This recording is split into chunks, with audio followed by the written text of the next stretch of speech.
Exercise number 4 of legal dictation. Be ready. Start. Mr. K. M. Sinha, learned senior counsel appearing for the appellant, submitted that this court has held that the beneficial provisions of the Act are to be applied only for the purpose of interpretation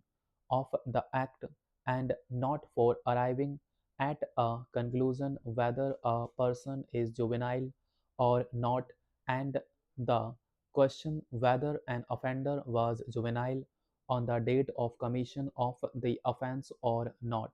is essentially a question of fact which is required to be determined on the basis of the materials brought on record by the parties.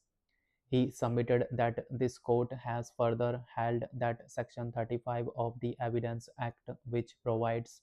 that an entry in a register maintained in the ordinary course of business by a public servant in discharge of his official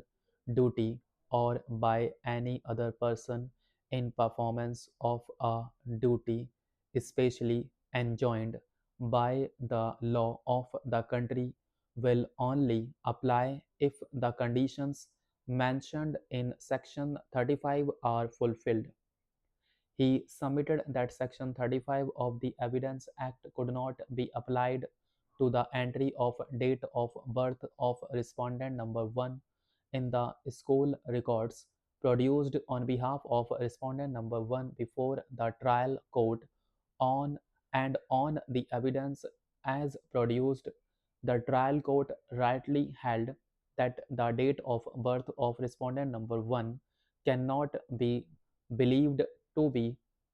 5/10/1988. He submitted that the trial court, after scrutinizing the evidence, has held that the evidence produced by respondent number 1 have been created for escaping conviction for a grave offense such as murder and was not believable, and by physical appearance respondent number 1 looks to be over 18 years of age, and on 11/7/2004 he was an adult and not a juvenile. He submitted that this finding of the trial court on a question of fact with regard to the age of respondent number 1 could not be disturbed by the High Court in a revision.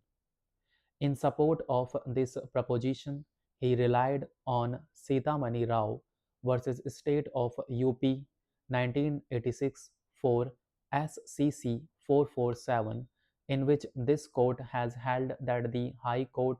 while exercising its jurisdiction under Articles 226 and 227 of the Constitution, should not interfere with a finding of fact of the inferior court or tribunal except where the finding was perverse and not based on any material evidence or has resulted in manifest injustice. He submitted that in this decision, this court has further taken the view that if the trial court came to a conclusion which was possible on the evidence, the High Court will not disturb the conclusion arrived at by the trial court merely because the High Court is of the view that a different conclusion is also possible on the same evidence. He vehemently argued that the High Court has lost sight of these limitations of its jurisdiction and, on the basis of its own appraisal of the evidence, taken a view that the respondent number 1 was a juvenile on the date of the commission of the offense and has set aside the order of the trial court